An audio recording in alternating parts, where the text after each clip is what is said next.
Salut à tous et bienvenue sur le coin ciné de Loïc et Lucas. Aujourd'hui, nous allons vous parler d'un de mes films préférés de tous les temps, Au service secret de Sa Majesté. Si vous n'avez pas entendu parler de ce film, c'est un peu normal, car c'est un ovni dans la saga James Bond, même pour les fans.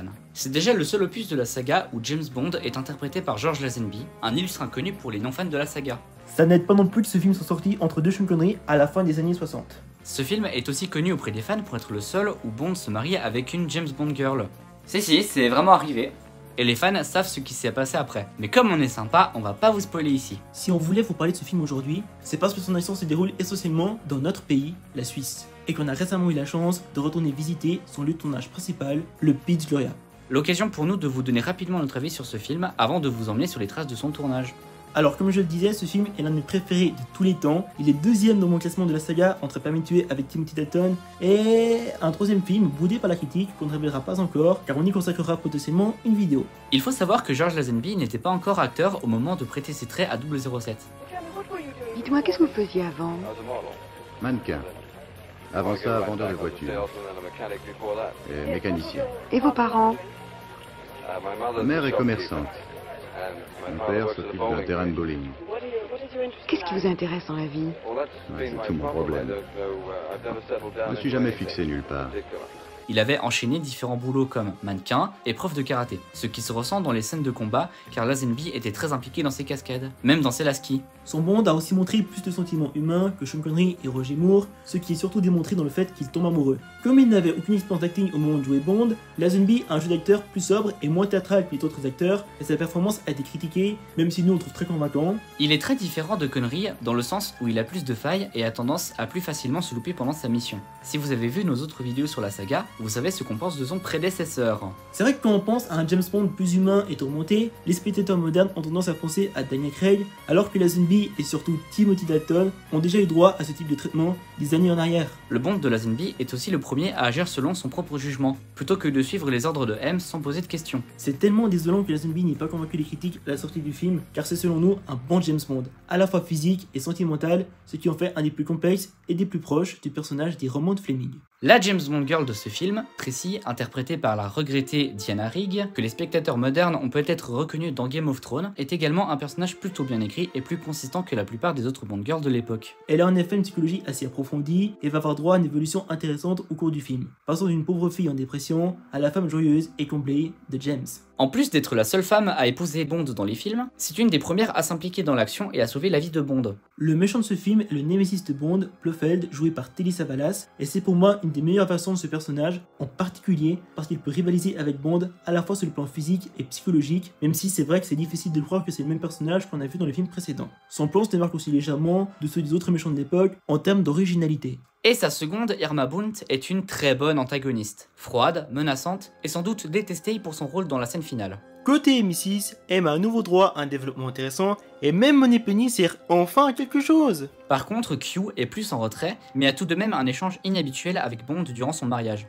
Les poursuites à ski dont regorge ce film sont très divertissantes, les combats sont particulièrement brutaux pour l'époque, et la musique de John Barry est de loin une des meilleures de la série, si ce n'est pas la meilleure. Il faut également parler du montage, qui est nerveux et dynamique, et est donc très en avance sur son temps, ressemblant plus à un thriller des années 2000, style Jason Bourne, qu'à un film des années 60. Même s'il est parfois incohérent et illisible, et qu'il coupe sans cesse les répliques de Lazenby, comme si la production voulait le montrer le moins possible, parce qu'il n'était pas Sean Connery. La réalisation de Peter Hunt, monteur des films précédents, est aussi plus travaillée qu'à l'accoutumée, avec des plans soignés et une mise en scène recherchée pour faire honneur au scénario particulier de ce métrage. Une chose que j'apprécie également chez Au service secret de Sa Majesté est que c'est un thriller d'espionnage à l'image de Bombay aussi qui ne se concentre pas uniquement sur l'action, mais s'accorde du temps pour traiter l'intrigue et développer les personnages. Bon, après, ce film a quand même des défauts. Déjà, le sexisme du film envers Tracy, qui s'en prend une après avoir menacé Bond avec son arme, alors qu'elle était déjà désarmée, donc c'était inutile. Et plus tard, son père lui en donne une deuxième quand elle refuse d'abandonner James. Et cette histoire de mariage arrangé par Draco pour sortir sa fille de la dépression, pour que selon lui, la masculinité de Bond la fasse aller mieux, qui gâche un peu le côté romantique que le film essaie d'avoir. Même si Bond se marie à la fin avec Tracy, car il l'aime vraiment, ce mariage était quand même arrangé à la base. Donc voilà, moyen la romance idyllique. Et pendant la séquence de la clinique, où Tracy est complètement oubliée pendant 1 heure de film, Bond en profite pour se taper plusieurs nanas aux airs potiches pour remplir les cases Bond Girl qui manquaient au film. En plus, le coup de les faire manger des aliments provenant de leur pays d'origine, comme du riz pour l'asiatique ou des bananes pour l'africaine. Voilà quoi, moyen le racisme. Et il y a aussi d'autres soucis comme la célèbre erreur de continuité des retrouvailles entre Bond et Blofeld, qui ne se reconnaissent pas alors qu'ils se sont vus dans le film précédent en ne vit que 2 fois, et sa fin controversée qui fonctionne en soi, mais a été totalement ignorée par cette daube que les diamants sont éternels, le film suivant marqué par leur tour de conneries totalement plat et nonchalant, qui essaie d'être... rigolo. Bon, ça suffit. Si vous avez vu ce film, n'hésitez pas à nous donner votre avis en commentaire. Sur ce, maintenant que vous connaissez le nôtre, on vous invite sur les traces de ce film dans les Alpes 6. Wouhou! Ouais, allez, on y va. Donc le Piz Gloria se situe à 2970 mètres d'altitude au sommet de la montagne du Schilthorn côté de Berne, et pour y aller on doit prendre 3 téléphériques. La station de téléphérique se situe dans la commune de Lauterbrunnen, c'est une très jolie vallée d'ailleurs. En chemin, on passe devant l'endroit où a été filmée la scène où Bond manque de se faire tuer dans une cabine téléphonique, qui n'existe plus aujourd'hui bien entendu, et ensuite on arrive à la station de téléphérique. Salut! Salut. On est à Lauterbrunnen pour prendre le téléphérique pour aller au Piz Gloria. Moi je suis déjà venu, mais Lucas il découvre ce paysage pour la première fois. Bah, ça va être une découverte quoi. Voilà. On vous fait une petite vidéo pour aller découvrir cet endroit. C'est tout joli. Il y a ça coule. Il y a de l'eau. Il y a de la flotte. Il y a de la flotte qui coule du haut de la montagne. Mais filme-la, c'est plus intéressant que ma gueule.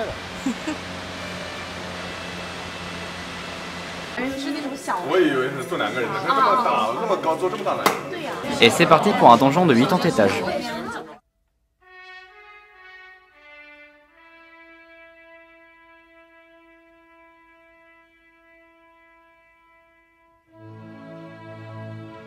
Il arrive.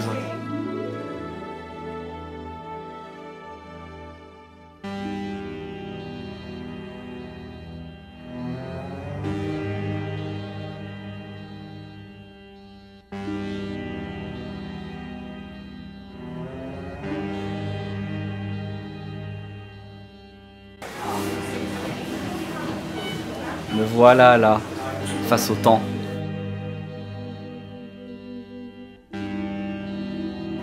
Waouh, c'est beau.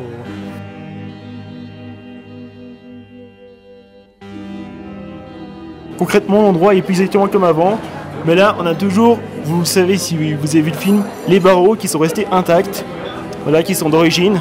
Mais sinon, c'est vrai qu'il y a beaucoup de travaux.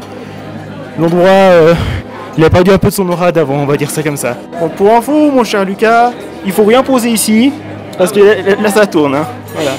Donc là, on est vraiment le restaurant du film. Voilà, vraiment le restaurant. Voilà, on est enfin arrivé après 1h30 de montée. Ça va à peu près 2 fois plus que d'habitude. C'est dégueulasse parce qu'ils ont enlevé les décos qu'il y avait à l'époque. Là, il y avait aussi un dress sur les murs. Là, il n'y est plus. Voilà. Les toilettes, de base, il y avait des décos, ils ont enlevé aussi.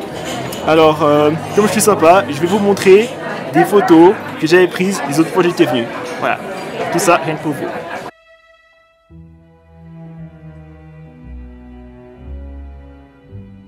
Eh ben écoute, ça fait bizarre. Ça a bien changé, mais en vrai, il y a certaines choses qui restent. Et puis, ben, moi, j'aime bien. Ça fait plaisir d'aller sur un lieu de tournage d'un grand film comme ça. Là, on voit la vue. Donc, on n'a pas que ça va un restaurant tournant. N'est-ce pas? Voilà. Et après, on va aller dehors.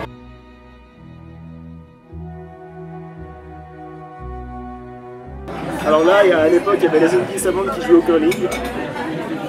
Alors, à la base, il y avait le logo 007 sous burger, et là maintenant, on a le logo Piz Gloria. Bon, c'est pas forcément plus mal, mais voilà, c'est différent.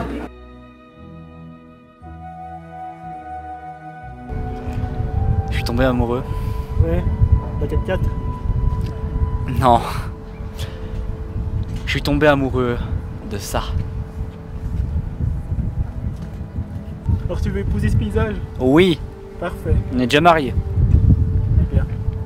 Et ben moi, je suis amoureux de ça. C'est difficile à croire que en 69-68, ici, il y avait Bond et sa bande qui jouaient au curling. Oui, oui, vraiment. Putain, James, il est où Félix? Félix, il est pas dans le film. Hein. Ok, il est où le blond qui sert de Félix? Ah, il est là-bas en bas. Il est là-bas. Pas une raison pour que ces crétins tirent sur moi. Mais qui êtes-vous donc, bon sang? Je suis le directeur de cet institut. Tant comparer un cheval. Alors là, nous avons John Glenn. Donc John Glenn, ça a été le monteur dans Le Secret de Sa Majesté, L'espion qui m'aimait et Moonraker. Et après, il a réalisé tous les bandes des années 80. Donc Rien pour vos yeux, Octobre Pussy, Dangereusement Vôtre, Tu n'es pas joué et Permis de tuer. Voilà, là il y a sa paluche. Oh, c'est à peu près ma taille. Là nous avons Gabriel Ferzetti qui a joué le rôle de Draco, donc le père de Tracy dans le film. Là nous avons Catherine Schell qui a joué le rôle de Nancy, donc un des anges de la mort de Buffett dans le film. Là nous avons Sylvana Henriquez qui joue l'ange de la mort de Buffett jamaïcain. Et pour petite histoire, elle est d'origine suisse et on la voit aussi dans le générique d'ouverture Don't Week 2 fois. Et là bien sûr nous avons George Lazenby qui joue le rôle de James Bond lui-même dans ce film. C'est un des 2 seuls acteurs de James Bond avec Pierce Brosnan qui n'était pas britannique puisqu'il était australien. Là nous avons Jenny Hanley qui a joué le rôle d'un autre ange de la mort de Buffett, l'ange irlandais. Là nous avons Terence Mountain qui joue le rôle de Raphaël, donc c'est un des hommes de Draco et un des hommes qui affrontent Bond dans le pré-générique sur la plage, entre autres. Donc là nous avons notre Bernard Russie national qui a participé aux scènes de ski dans le film et il a eu un accident malheureusement pendant le tournage. Dann kommt das Telefon von irgendjemandem. Ich habe nicht gewusst, dass da irgendwelche James Bond-Aufnahmen gemacht werden in diesem Gebiet. Und der hat mir dann gesagt, sie suchen einen Skifahrer, sie müssen ein paar Skiaufnahmen machen. Die Aussenski ist eingebrochen, es hat mich nach außen überschlagen. Dann bin ich zuerst am Schnee entlang gerutscht und am Schluss über eine, weiss halt auch nicht, 3-4 Meter hohe Schneemauern. Aber das weiss ich nicht, wie lange als ich bewusstlos war. Sie haben mir gesagt, so 30-40 Sekunden. Für mich war es eine Ewigkeit natürlich. Nous avons Stéphane Zurker qui a aussi participé au Senaski. Là nous avons Eric Glavitsa qui a participé à la scène de poursuite de Stock Car dans le film.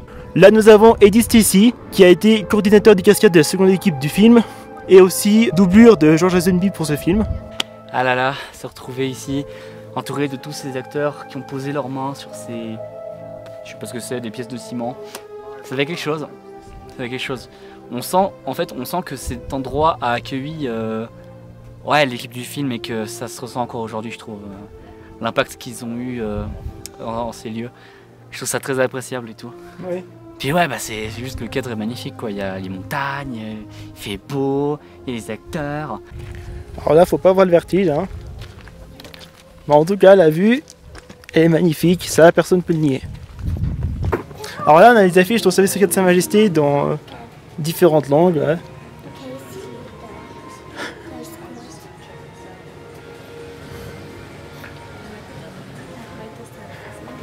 Lucas qui découvre ça pour la première fois. Sonst gehen wir raus auf die Terrasse.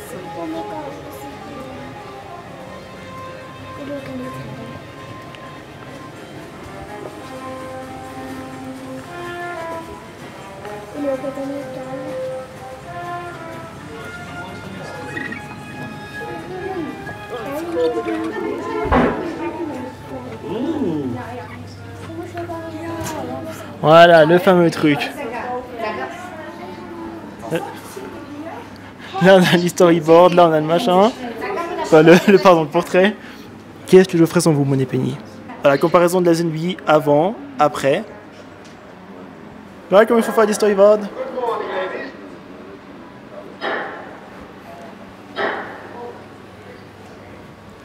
Là il parle de Blofeld.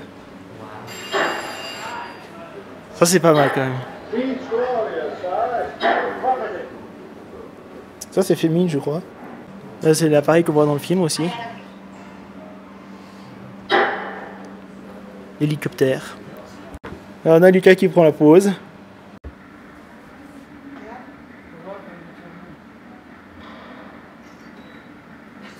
Ne vous inquiétez pas, je maîtrise la situation. C'est mon métier. Je sais quel est mon métier. C'est bien. Putain, comment on fait déjà? Vous savez piloter cet engin, monsieur? Ouais. Non. Oh. Ne touche pas, tu casses tout. Grrr. Là, on a le bobsleigh qu'on a eu dans le film.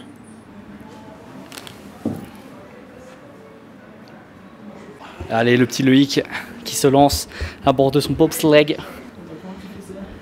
Je sais pas moi.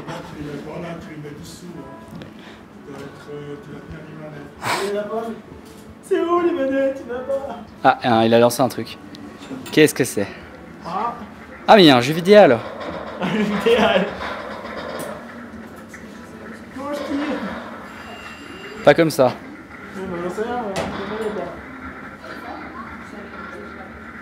Là, il y a Tracy. Ouais. Et là, il te spoil sans vergogne la fin du film. Alors, qu'est-ce que tu as pensé de tout ça? Eh ben écoute, c'était sympa, j'ai bien aimé le Place Gloria. C'était un lieu sympa, où il y avait pas mal de trucs à voir et tout, c'était sympa. J'ai bien aimé, la vue surtout, c'était incroyable. Bon.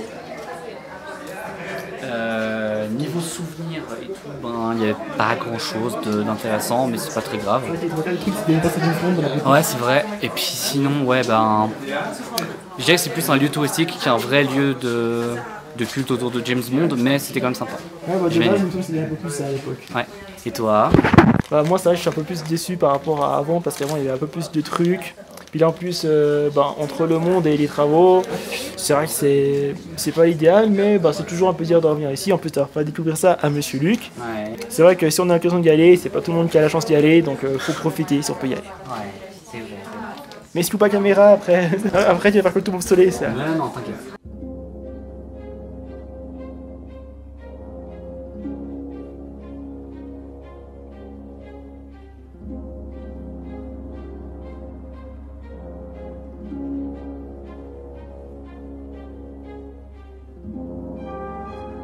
Oh, sa mère!